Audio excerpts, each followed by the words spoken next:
Tonight, 6 News is learning more about the deadly stabbing at Roy J. Smith Middle School in Killeen. Glenda Jacobs is the mother of 14-year-old Serenity Baker, who died during the stabbing. She spoke at the Killeen ISD school board meeting last night, saying no one from the school or district reached out to tell her her daughter had died. No one reached out to me.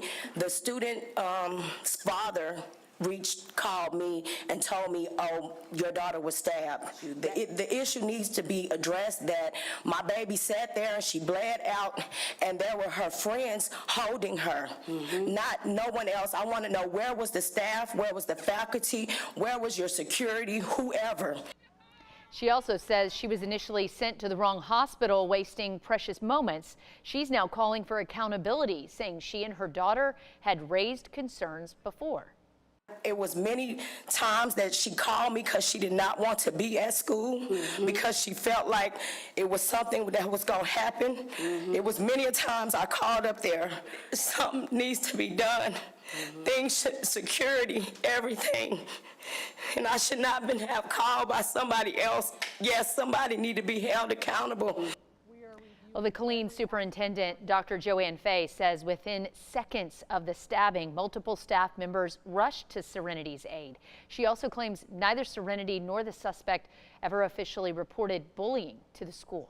The district is now sharing more about the stabbing. At their press conference this morning, they gave specifics on new security measures and updated us on the status of their investigation. 6 News reporter Sydney Walker was there and joins us now live in the studio with the details. Sydney. The superintendent says the district is now trying to iron out when Serenity and the suspect were on campus the day of the stabbing. She's hoping to wrap up the internal investigation in the next 2 weeks.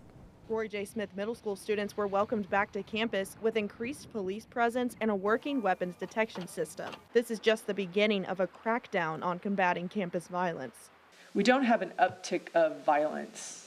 What we have is a consistent pattern over time of violence at KISD in our schools. KISD Superintendent Fey said they are working to implement more adult supervision in hallways and more accountability regarding the use of security assets like metal detectors and wands. This has been an area of inconsistency within the district. What is an expectation is that if there are assets on campuses, that they're using them daily and that they have a plan for the monitoring and implementation if something were to be found. Fey is viewing this as a way to set a new precedent for Killeen schools. This moment in this crisis is an opportunity to put the stake in the ground. Like, we have to do better. We want to do better. Some examples are their new tip line and review of bullying protocols.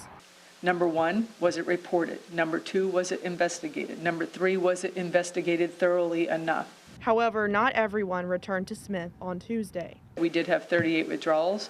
Most of the withdrawals were people that had already, students who had transferred to Roy J. Smith, going back to their home campuses within KISD. For those who are still fearful to return to campus, district officials said they are looking into hybrid options similar to the COVID pandemic and that counseling is always available. I believe that we have a culture change that needs to happen not only at KISD, but what is the expectation that we have of our families.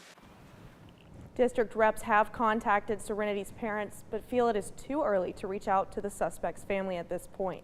The items from Serenity's memorial outside the school were moved so that her family could locate the items.